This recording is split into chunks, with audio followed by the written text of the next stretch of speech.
ओम नमो भगवते वासुदेवाय. त्रिपुरा दहन, अमृत विहीर, महादेवांचा दिव्य रथ आणि महाविनाशाचे रहस्य. मंडळी, तुम्ही महादेवांच्या अनेक कथा ऐकल्या असतील, पण त्रिपुरा दहन ही श्रीमद भागवत पुराणातील अशी एक कथा आहे जी एखाद्या हॉलिवूडच्या सायन्स फिक्शन चित्रपटालाही मागे टाकेल. 3 महाकाय उडती नगरे, मेलेल्यांना जिवंत करणारी एक रहस्यमयी विहीर, साक्षात विष्णूंनी आखलेली एक गुप्त मोहीम आणि महादेवांचा असा एक रथ ज्याचा अर्थ ऐकून तुम्हीही थक्क व्हाल.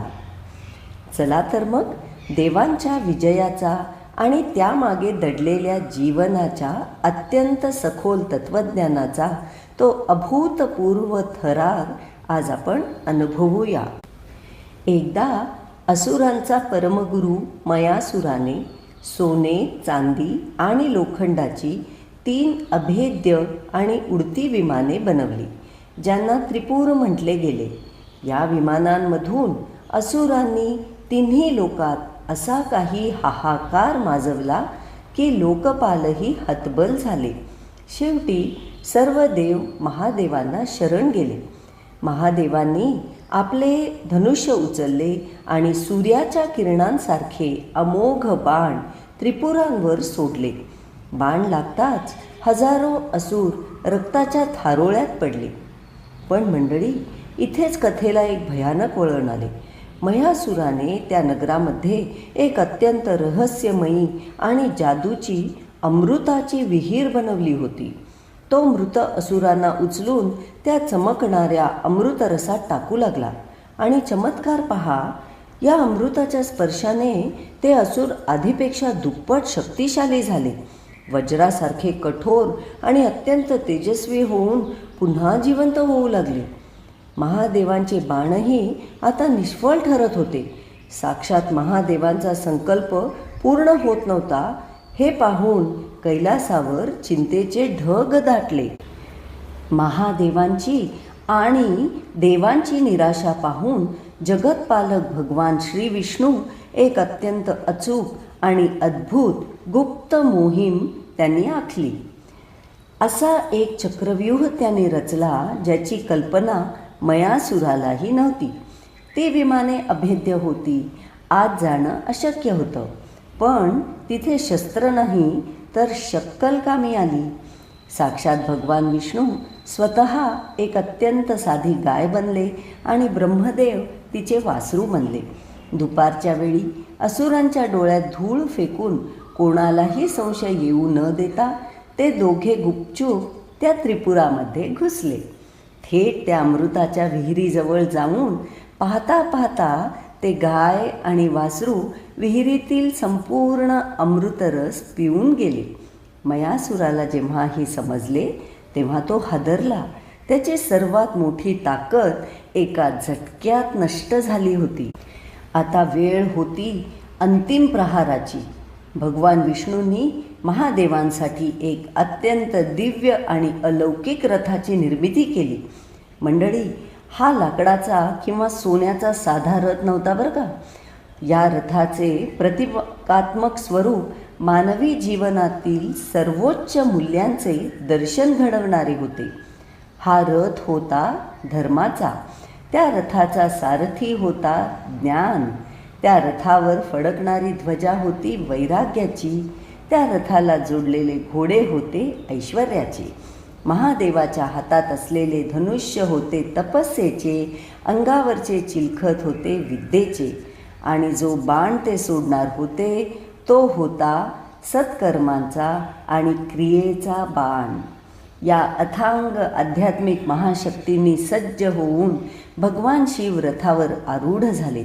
आकाशात ती तिन्ही उडती नगरे एका सरळ रेषेत येण्याची प्रतीक्षा होत होती. आणि तो क्षण आला, अभिजित मुहूर्त.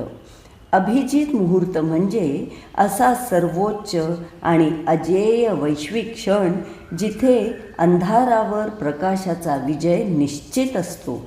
याच अत्यंत शुभ मुहूर्तावर महादेवांनी प्रत्यंचा खेचली आणि क्रियेचा तो अंतिम बाण सोडला. एकाच बाणात ती तिन्ही अभेद्य नगरे आकाशातच जळून भस्मसात झाली. महाविनाश झाला.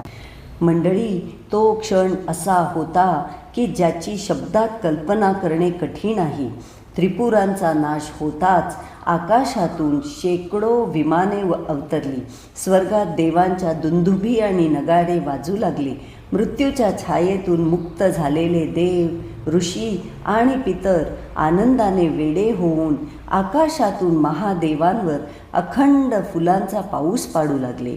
स्वर्गीय अप्सरा आनंदाने नाचू लागल्या. तो आनंद, तो विजयाचा जल्लोष इतका प्रचंड होता की आजही हजारो वर्षानंतरही तो प्रसंग ऐकताना आपल्याही अंगावर विजयाचा काटा उभा राहतो. या अभूतपूर्व आणि महान विजयामुळेच भगवान शंकरांना पुरारी म्हणजे नगरे नष्ट करणारे ही महान पदवी मिळाली आणि संपूर्ण ब्रह्मांड हर हर महादेवच्या गजराने निनादून गेले. मंडळी, भगवान विष्णूंची ती गुप्त मोहीम, महादेवांचा तो धर्माचा रथ आणि विजयाचा तो भव्य उत्सव ऐकून अंगावर काटा येतो ना? पण विचार करा, या थरारक कथेमागे आपल्यासाठी काय दडलंय? ही केवळ एका पुराणातील युद्धाची कथा नाही, तर मानवी जीवनाचे एक अत्यंत सखोल तत्त्वज्ञान आहे. जेव्हा महादेवांचे बाणही निष्फळ ठरू लागले, तेव्हा भगवान विष्णूंनी गायीचे रूप घेऊन युक्तीने अमृताचा नाश केला.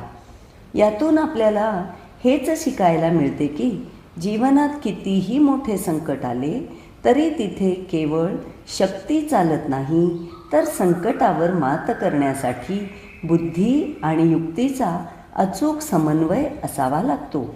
मयासुराकडे अभेद्य विमाने होती, अपार संपत्ती आणि मेलेल्यांना जिवंत करणारी संजीवनी विहीर होती. पण एवढे अफाट सामर्थ्य असूनही केवळ त्याच्या अधर्मामुळे आणि अहंकारामुळे त्याचा विनाश अटळ ठरला.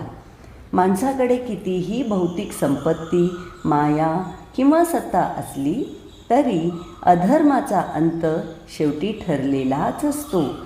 हेच ही कथा आपल्याला बजावून सांगते. आणि बघा ना, जेव्हा मयासुराची ती अमृताची विहीर विष्णूंनी रिकामी केली, तेव्हा तो रडत बसला नाही. हे सर्व ईश्वराच्या अधीन आहे हे ओळखून त्याने शांतपणे परिस्थितीचा स्वीकार केला. ईश्वरी इच्छेसमोर आणि निसर्गाच्या नियमांसमोर आपला खोटा अहंकार बाजूला ठेवून परिस्थितीचा स्वीकार केल्यास माणसाला किती प्रचंड मानसिक बळ मिळते हेच तो आपल्याला शिकवून जातो.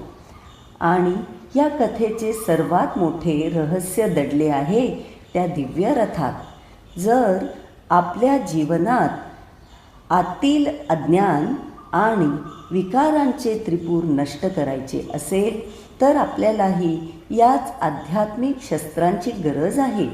जिथे आपले जीवन हा धर्माचा रथ बनेल, आपली बुद्धी ज्ञानाचा सारथी बनेल आणि आपल्या हातून सुटणारा बाण हा केवळ सत्कर्माचा असेल.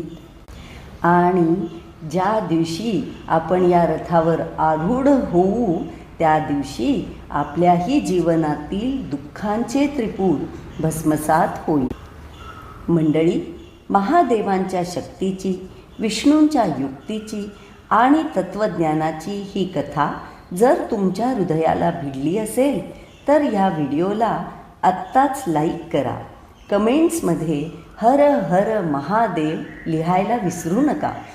तुमच्या मित्रपरिवारासोबत हा व्हिडिओ नक्की शेअर करा आणि अशाच रोमांचक कथांसाठी आपल्या चॅनलला सबस्क्राईब करायला विसरू नका.